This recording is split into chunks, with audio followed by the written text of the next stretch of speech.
All right, so this is Harrison Lessons of Jim Lowson's Health Coaching and ambassador for the Still I Run community. We help people who are low income in the Midwest find ways to empower themselves through running and physical activity and help provide resources for people who are in a bad place mentally and want to help bring themselves out of it through the physical nature of running and exercise to improve their mental health and mental acuity as they empower themselves going forward, and using our stories of struggling with mental health and mental health issues to act as an example for other people who are in those bad spots and use our hindsight as their foresight and help lift them up of these places. With me today, we have runner Michael Ruxton of Hampton, Maryland. And Michael, would you care to introduce yourself very quick? Thanks, Harrison. My name is Michael Ruxton. I'm 36 years old. And I just started running in August of this past year. And Harrison helped me complete my first half marathon in October. Nice. And where, if you don't mind me asking for everyone, what were you weighing before training and what did you end up weighing after? I think just like a lot of people with weight issues, I was on that roller coaster.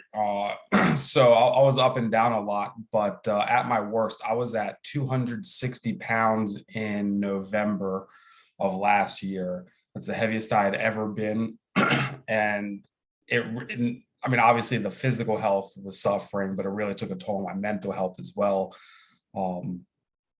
And running really did help me turn it all around, both the mental and the physical.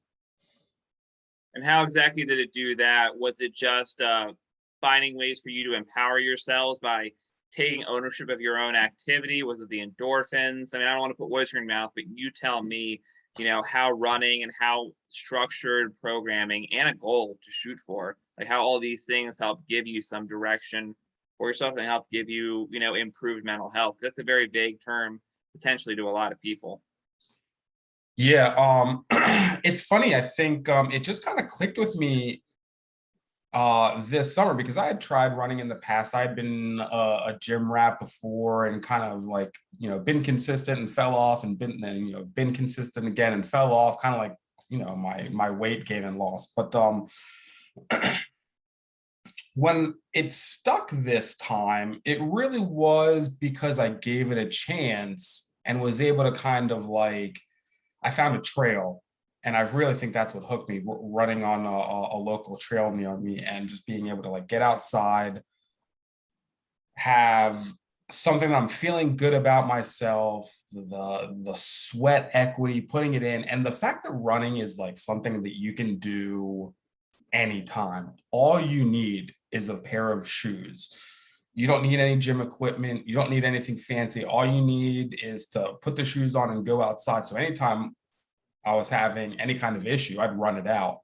And running is great for that. You don't always have to run 10, like I did you helped me with the half marathon. You don't have to run 10 miles every run. It can be a 1 mile quick burn just to work something out in your head, or if you just need some peace and quiet, and you can just go and zone in on those footsteps and your breathing. And man, it really did just help me do a 180 in both the physical and mental health.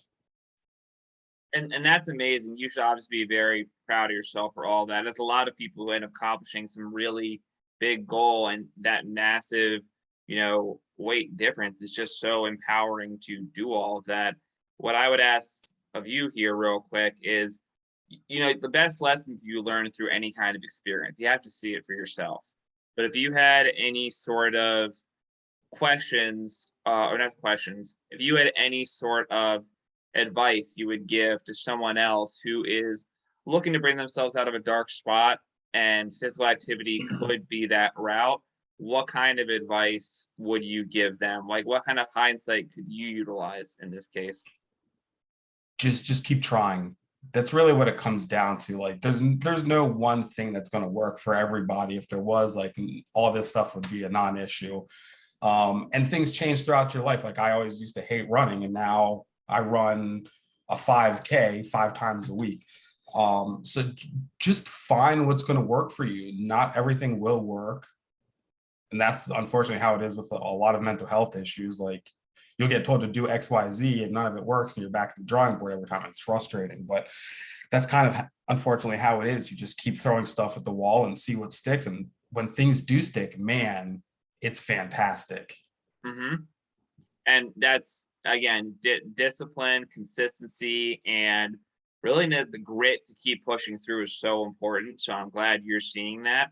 What do you think the biggest roadblock a lot of people are going to run into as they're trying to make that transition from being in a consistent pattern of a stuck place to getting in a place where they're in a rhythm and where they're consistent? What are the biggest, roadblocks they're going to find?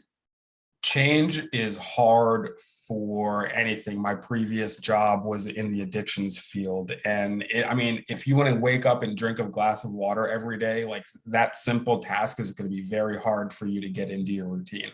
Stick with it. Just keep trying. The change itself, the habit, the routine, just like getting in the new routine is the challenge. Just stick with it. And it's okay if you don't do it 100% every time.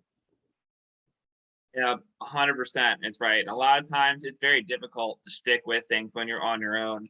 But that's why Still I Run is known as the Still I Run community. It's a group. It's a passive. It's a huge example of people who are all coming together to help lead by example, to help seek change in the world by setting example of people who do want to run to improve their mental health.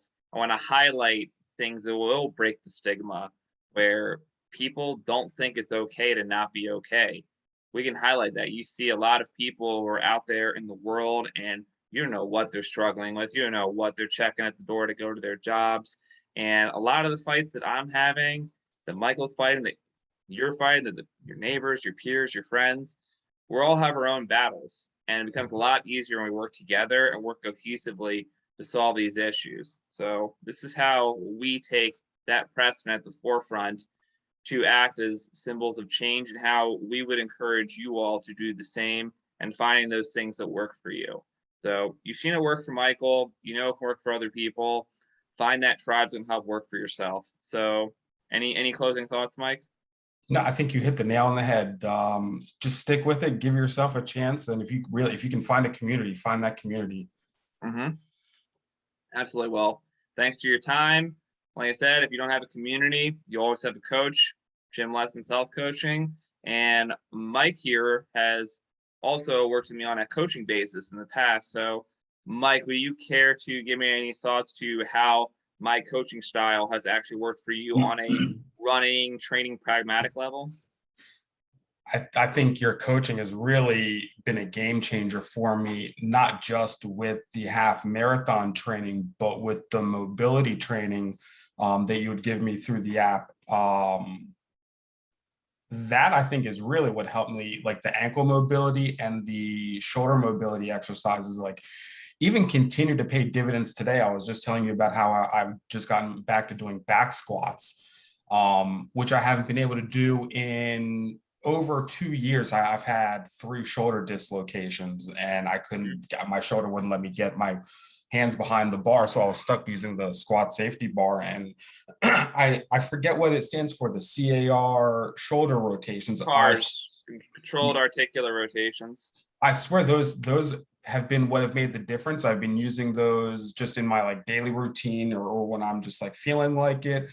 As I've been swimming, I've been doing backstroke to specifically get that motion. Mm-hmm. The marathon training was also invaluable. You helped me manage my distances, again, kept me injury free. I'm an old man now. So, 36 years old, I consider old now. Mm-hmm. Staying injury free is my top priority. And then, being healthy, secondarily to that is the next goal. And you really helped me accomplish both of those. Great. Yeah, like I said, obviously the results speak for themselves on a physical and mental level, and really the whole holistic approach. It's hard to enact and make changes for yourself if you're facing your own roadblocks, whether it's more societal roadblocks, how we look at mental health, whether you want to get into running, but you have an injury that prevents you from running and exercising in a fundamental way. And then you become into a self-defeating loop. So you want to give credence and kudos to having the courage to even want to make a change. And especially with the dawn of the new year approaching, it's so important to find those times to start enacting those changes for yourself. It may just be an arbitrary time, but it's a pretty significant time that a lot of people do make these changes. And I think we should appreciate that for what it is. Mike, do you have any big, resolutions coming forward? Any big goals you're shooting for now that you've kind of hit this new momentum? Yeah, I've got a couple stones rolling around in the old gravel pit. Obstacle course race, maybe a triathlon. Like this training has really kind of opened up a new world to me, where I have a lot of new options for goals, like things I never thought I'd even be able to do. So yeah, I've got a pretty wide open season ahead of me. Mm-hmm. Should be fun. And that's the real key with why now what the benefit of exercise is when you either work with somebody or when you're just making a change specifically, is that it's a gateway to so many other positive experiences.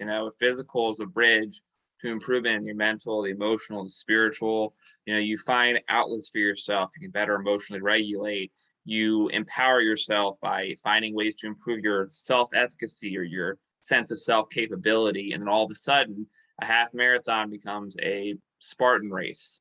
You find ways to help up the ante and improve yourself as a human. That's really the secret to it, is finding ways to push through adversity, finding the courage to make change for yourself, and just finding ways to just live fit and live better, which is everything the Gym Lessons stands for. And finding ways to do that through a running community like the Still I Run community is equally as important. If you don't have that strength initially in yourself, find that tribe, find mentors, find people who can move you in a good direction. So I said, thanks for your time, Michael. I appreciate it, and appreciate all of the hard work you've been putting in, because ultimately any direction I've given has just been a factor of giving you the outlet to apply your work ethic in the most fundamental and awesome way. So really all the courage and all the results go to you. Thank you, Harrison. I really do think all of your insight has been invaluable, particularly keeping me healthy, which is like the most important thing to me. So thank you so much. Absolutely. Well, like I said, if you want to get these same kind of results for yourself, hit me up in the DMs or gymlessons@gmail.com. And if you want to see more about the work we do with the Still I Run community over here and how we help impact our local communities, the link's in my bio as well in the link tree, stillirun.community.com. Thank you for your time, and let's attack 2022 with the same vigor and intensity that 2021 has left us with. Let's get it. Let's get it. Take care, guys.